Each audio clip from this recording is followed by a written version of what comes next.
My sister arrived at room 412 on a Wednesday afternoon with a manila folder under one arm and the expression she always produced when she was doing something she had decided was generous, a specific combination of concern and resolve that I had been reading correctly since we were children. Sandra sat in the visitor chair and opened the folder and set the documents on the side tray next to my water cup. She said an attorney had drawn them up. She said it was just to protect me while I recovered. She said she wanted me to focus on getting well and not worry about a thing. I read through the documents carefully. I took my time. Sandra watched me read, and I watched her watch me, and neither of us said anything for about 3 minutes. Then I opened the drawer of my bedside table and took out the pen I keep in my hospital bag. A slim black roller ball, nothing remarkable, the pen I use for everything that matters, and I signed where the signature tabs indicated. I handed the folder back. Sandra thanked me. She kissed my forehead and tucked the folder under her arm and walked out of room 412, looking like a woman who had just handled something that needed handling. Her lawyer called her 22 hours later. My name is Vera Collins. I'm 39 years old. And what my sister did not read in the attorney's office when she commissioned the documents, in her car that morning when she reviewed them, or in room 412 while she watched me sign, was the second page. Let me take you back to the part that explains the second page. I manage a community bank branch on Dearborn Street in Cincinnati. I have been there for 11 years, the last 4 as branch manager, which means I spend a considerable portion of my professional life explaining to people the difference between what a document says and what they believe it says. They are frequently not the same thing. People sign mortgage applications without reading the rate adjustment clauses. They open joint accounts without understanding what joint means when a relationship ends.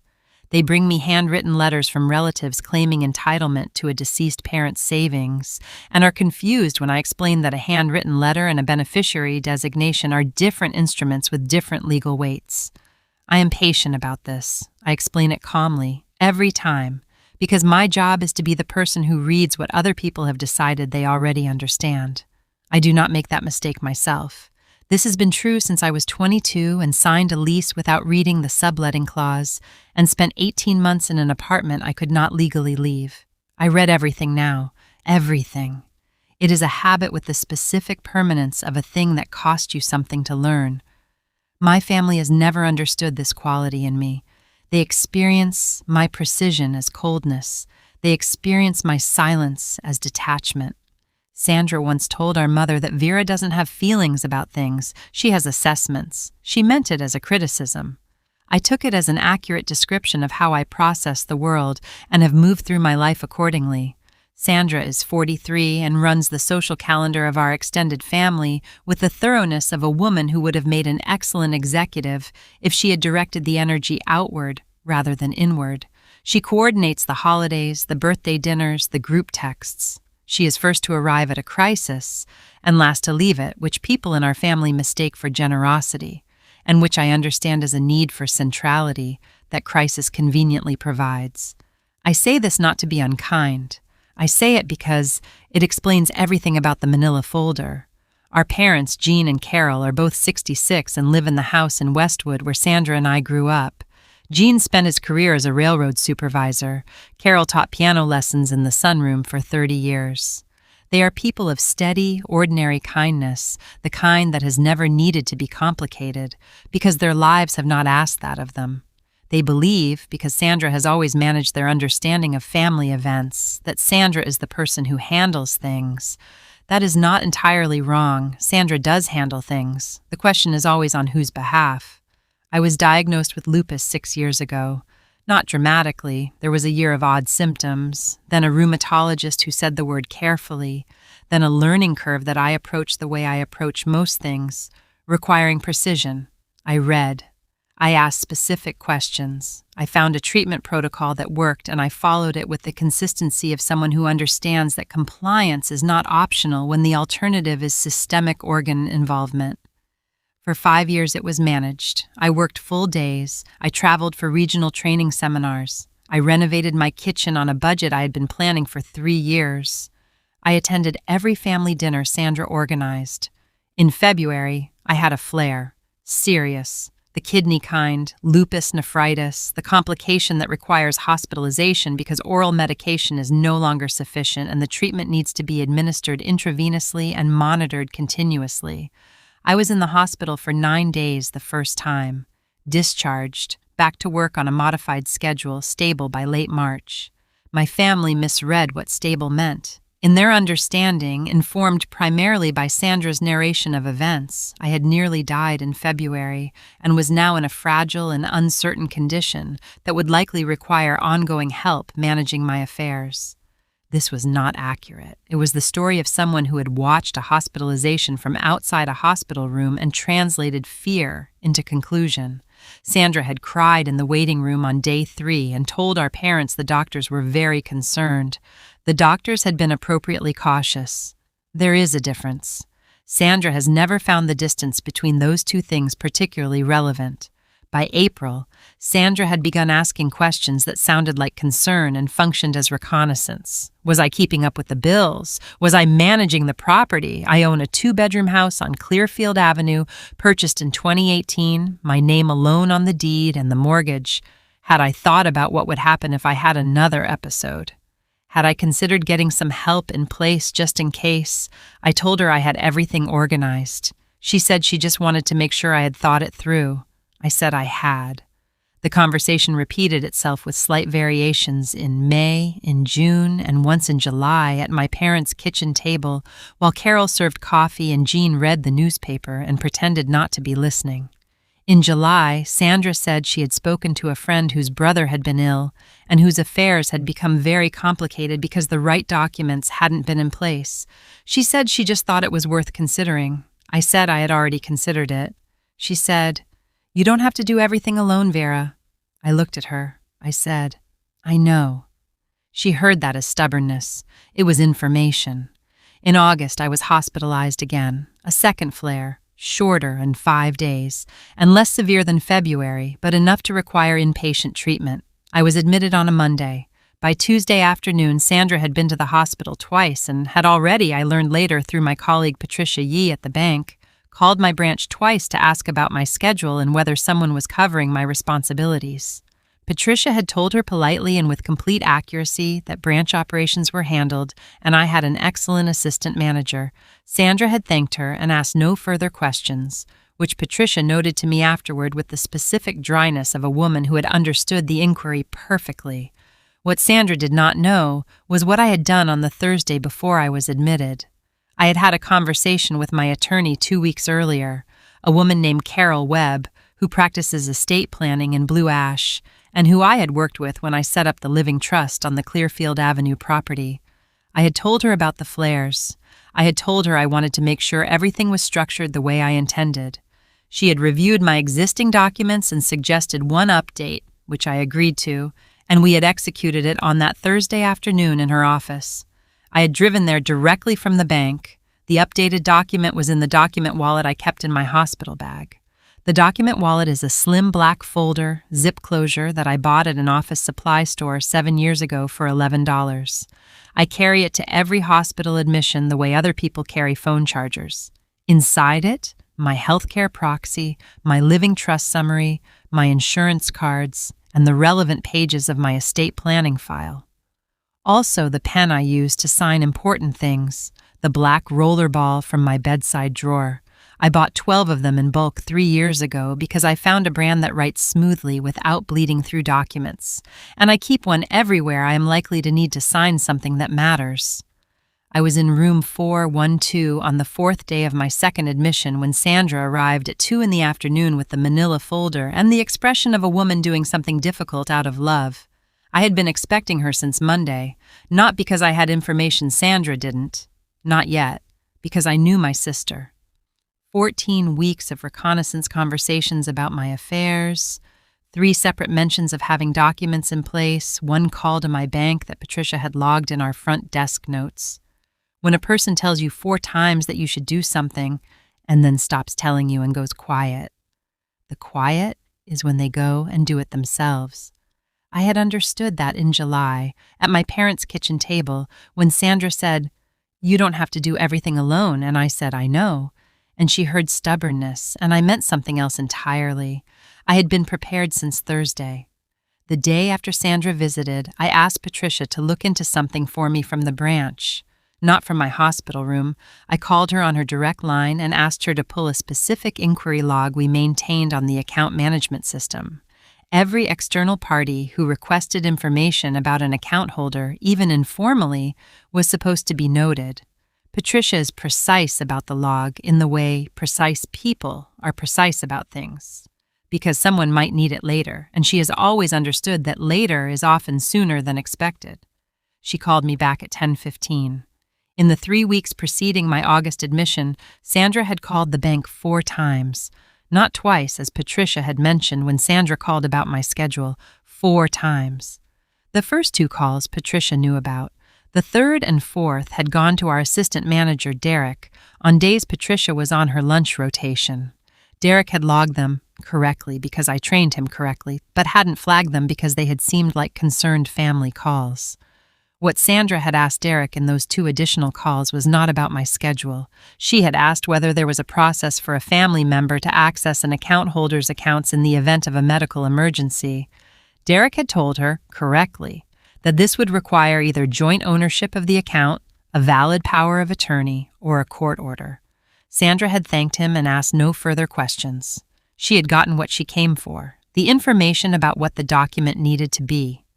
I said, Patricia, pull up the account ownership status on my accounts. She was quiet for a moment. I said, personal savings, the investment account, and the checking.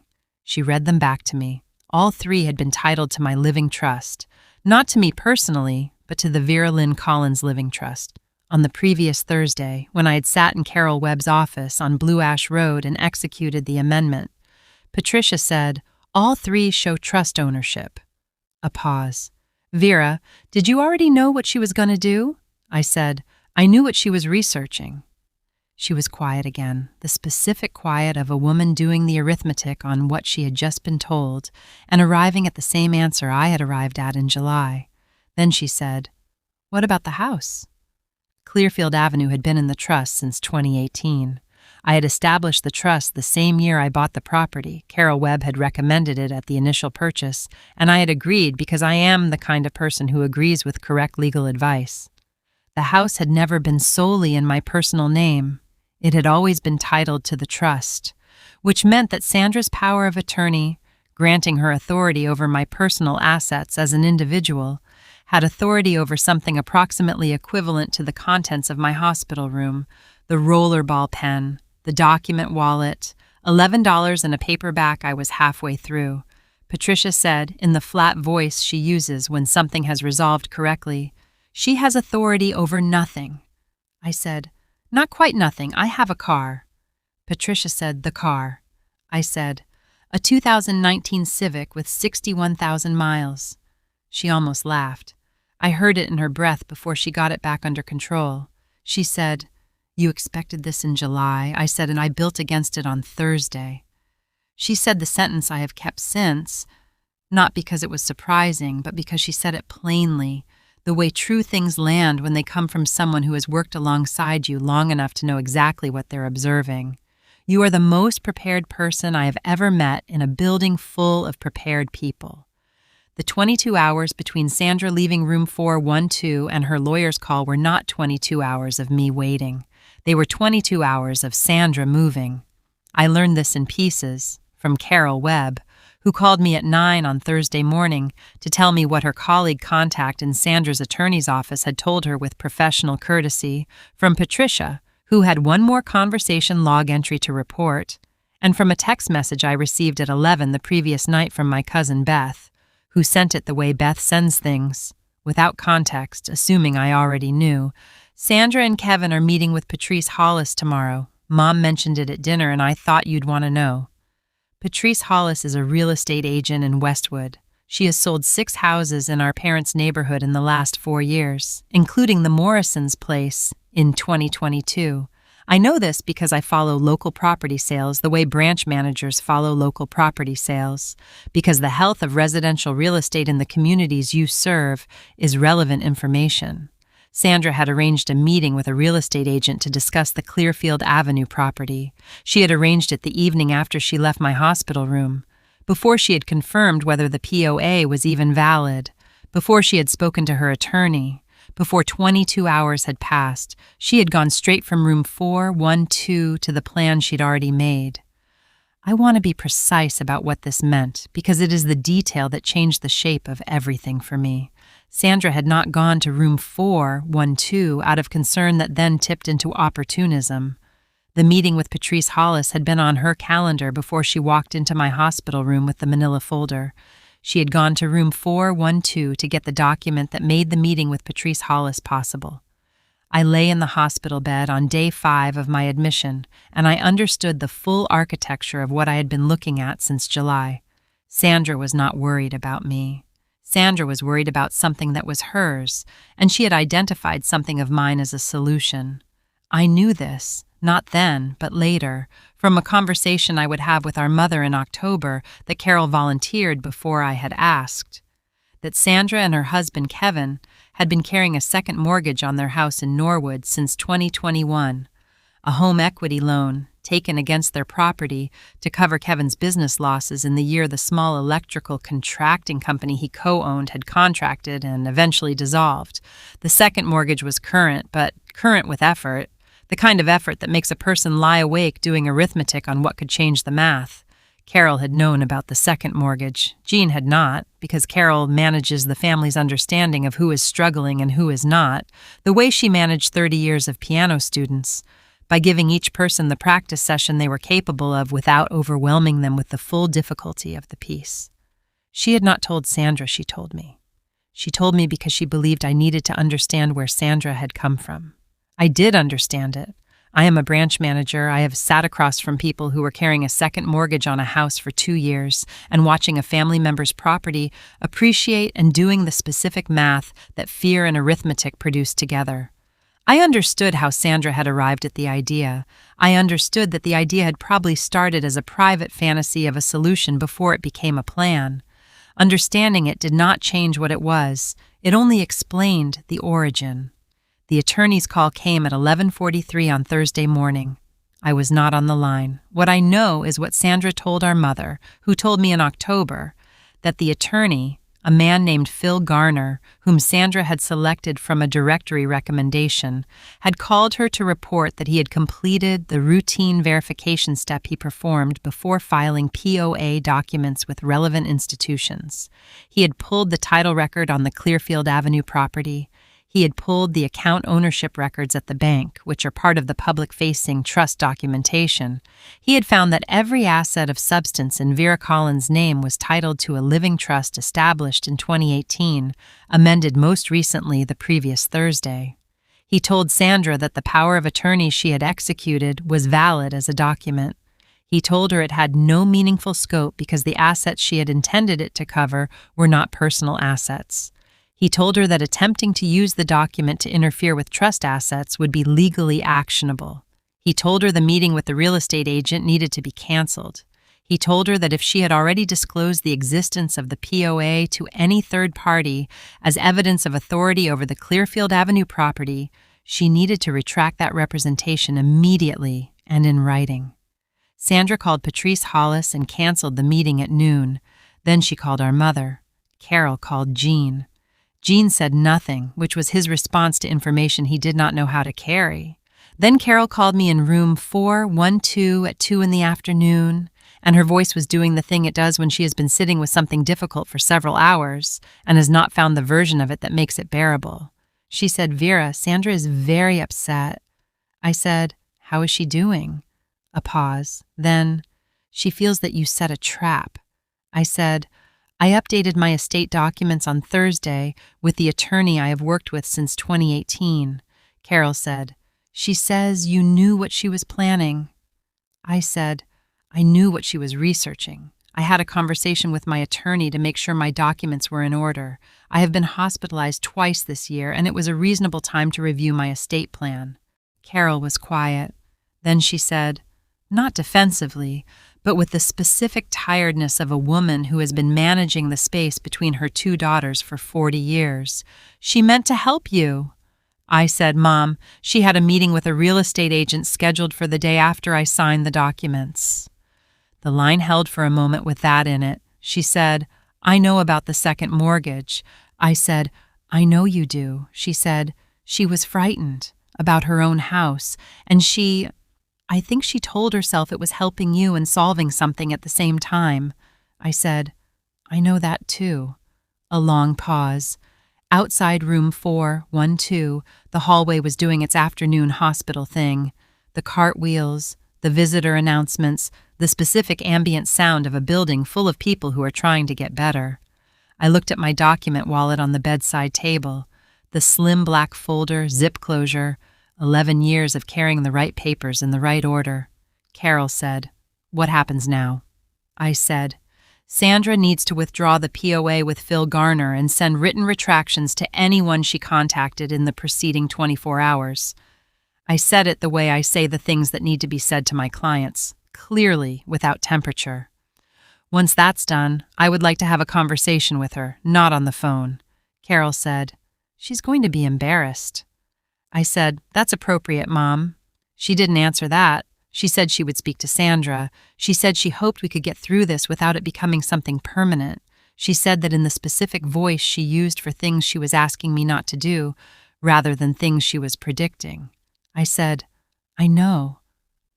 I set the phone down on the bedside tray. I picked up my document wallet and unzipped it and looked at the papers inside in the order I kept them. Everything was where it needed to be. The second page of Sandra's POA document, the standard attorney disclosure page that Phil Garner had included as a matter of professional practice, the one Sandra had not read in his office or in her car or in room 412, was a representation that the grantor confirmed the described assets were personal non-trust assets. She had signed it herself. She had signed the confirmation that the POA applied only to personal assets, not trust assets. My signature had been on page 1. Her signature had been on page 2. Sandra had signed the document that limited her own authority. I had simply known it was there. I was discharged on Friday. The numbers were where my rheumatologist wanted them. She used the word stable, which I received as information rather than comfort, because stable is a condition with specific clinical meaning, and I have spent 6 years learning not to ask it to mean more than that. On the drive home, I stopped at the office supply store on Montgomery Road. I replaced the roller ball in my hospital bag from the new pack of 12. Small maintenance. The kind of thing you do when you are a person who keeps instruments in working order. The letter arrived at my house on Monday, delivered by courier, which told me Phil Garner had sent it formally, rather than through email, which told me Phil Garner understood the record he was building. It was addressed to me on his firm letterhead.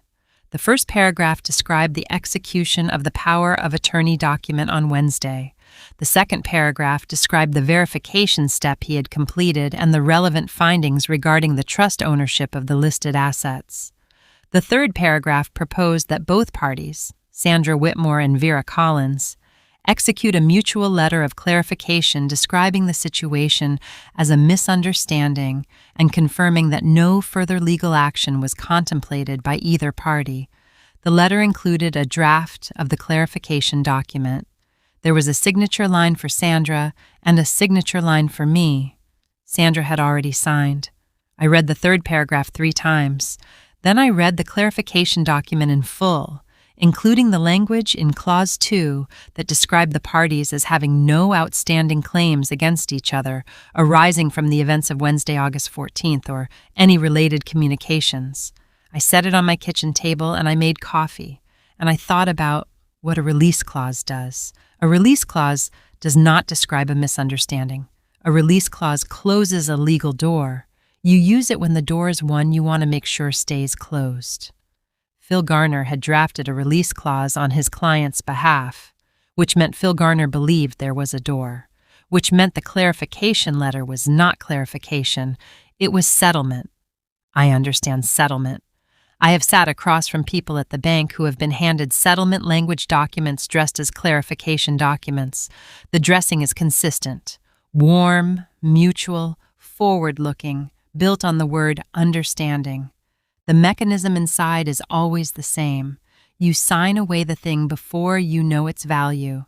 My mother called at 2 that afternoon. She said Sandra had asked her to encourage me to review the letter and that she thought signing it would help everyone move forward, and that she hoped I could see that Sandra had not intended harm and that keeping this open would only cause more hurt in the family. I said, "Mom, read Clause 2 to me." A pause. I heard pages. She read it. I said, "That is a release of legal claims. That is not clarification language." A longer pause. I said, "I'm not signing it." She said, quietly, the way she said things that cost her, "Vera, what are you going to do?" I said, "I'm going to come to Sunday dinner, and I'm going to talk to Sandra, and that is what I'm going to do." I heard the breath she took that meant relief wearing the shape of worry. Carol manages her relief carefully. She has always found straightforward relief harder to carry than ongoing concern, because concern gives her something to do and relief asks her to set it down. I have understood this about my mother for 20 years, and I have learned to give her the information she needs in the form she can receive it. She said she would make sure Sandra was there.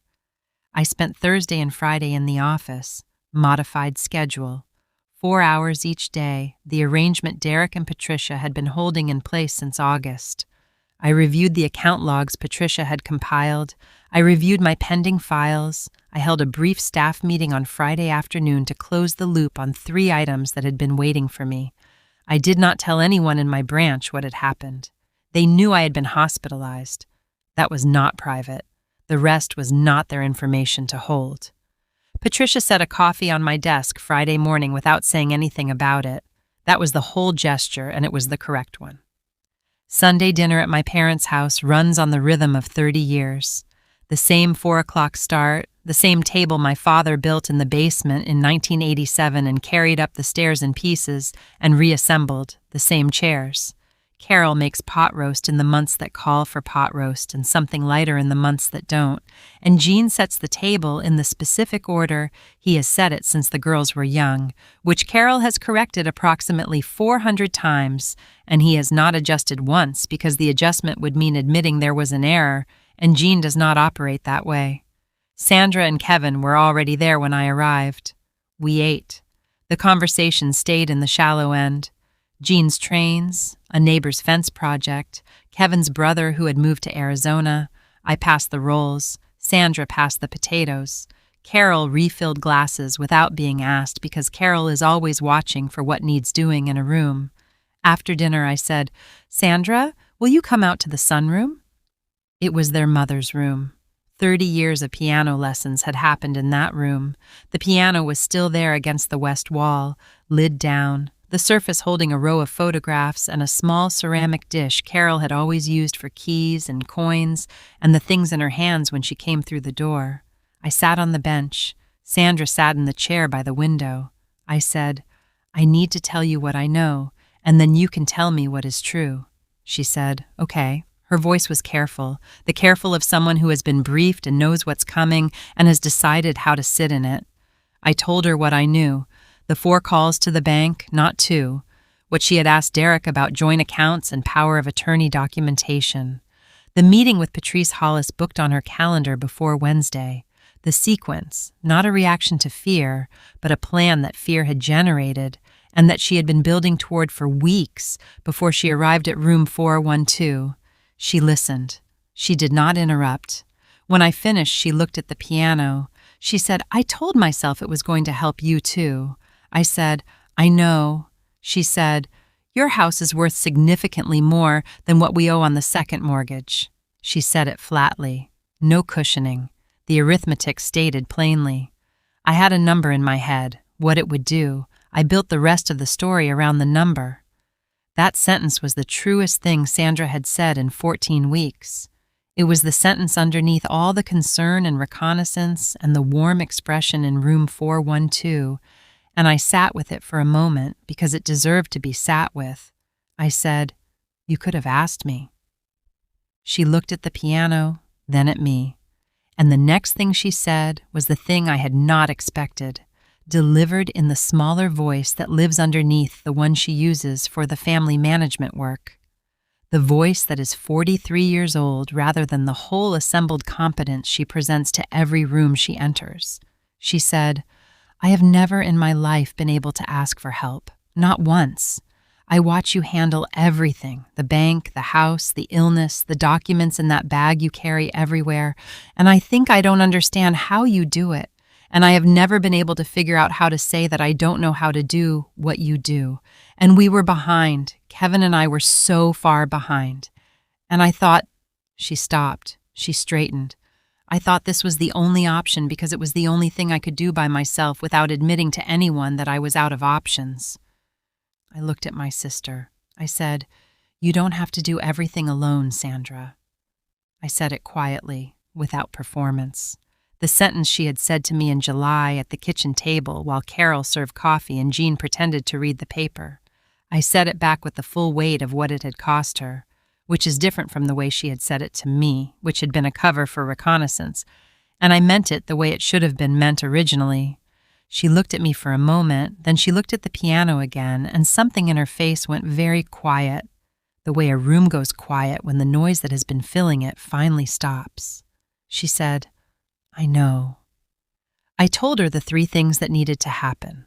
Phil Garner had already sent the retractions. That was done. The mutual release letter was not something I would sign, but not because I was building toward a claim, because it was not an accurate description of what had occurred, and I do not sign documents that are not accurate. She needed to tell our parents what the Patrice Hollis meeting had been about, not because I was going to tell them, but because they deserved the accurate version of their own family. She said, "That's going to be a hard conversation." I said, "I know, most true things are." She sat in the chair by the window for a moment longer. Then she said, "The documents, the trust, the wallet, You had all of it in place before I ever showed up." I said, "I updated the trust the Thursday before I was admitted.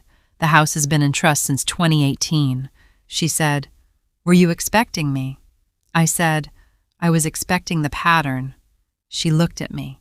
Something in that landed differently than the rest, not as an accusation, but as the observation it actually was. The pattern had been running for 40 years in our family, in the way that certain patterns run. Sandra at the center of every situation. Sandra deciding what help looked like.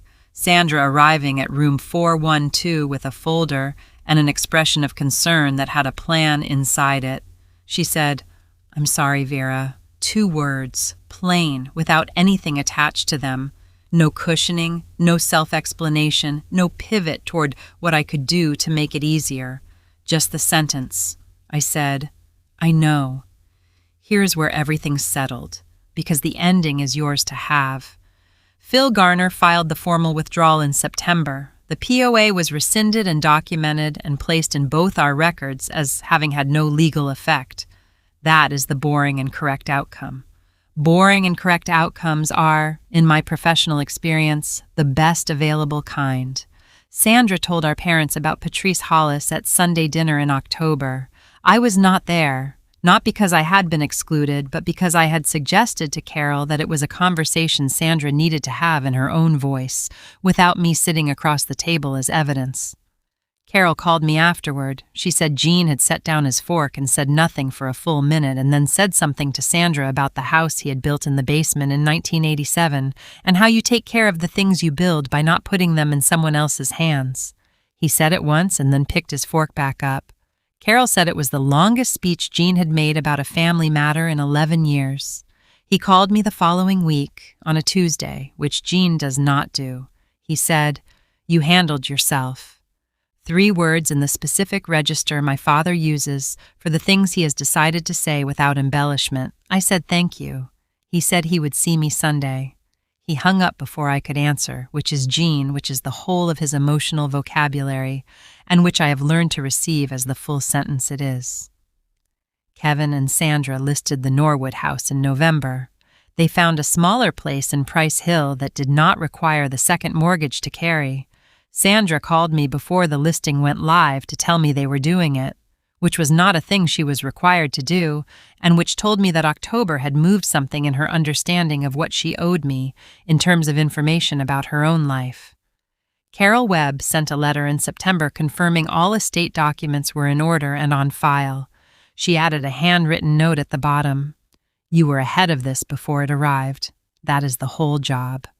I put it in the document wallet in the back pocket behind the trust summary. The document wallet is still black, still zip closure, still $11 from the same office supply store. I carry it to every appointment because I am a person who carries the right papers. It does not feel different from the outside. Inside, it feels slightly different to me, less like a shield and more like the wallet it has always technically been. You carry documents because documents are how you navigate a world that runs on records. You carry them because you read them, and reading them is how you know what you have and what you do not have and what someone is trying to tell you and what they are actually doing.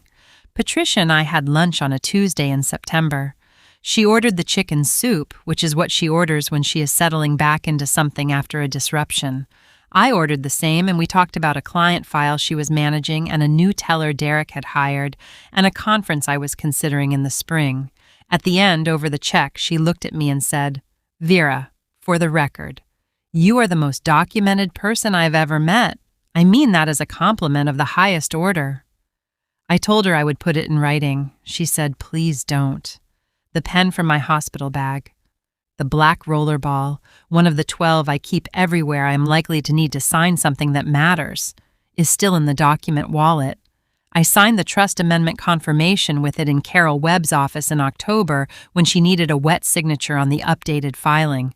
I watched my name appear in the ink that doesn't bleed through documents on a page that said what I had intended it to say, and I thought about room 412 and the signature tabs and the second page that Sandra had signed herself. She had signed the document that limited her authority. I had simply known it was there. Some people will bring you a document and expect you to trust the summary. The summary is always shorter than the document. It is always missing clause 2. Read clause 2. Read everything. Not because you are paranoid, because you are the person who will be living inside whatever you signed. Tell me in the comments where you're watching from right now. Share this with someone who keeps the right papers. I'll see you in the next one.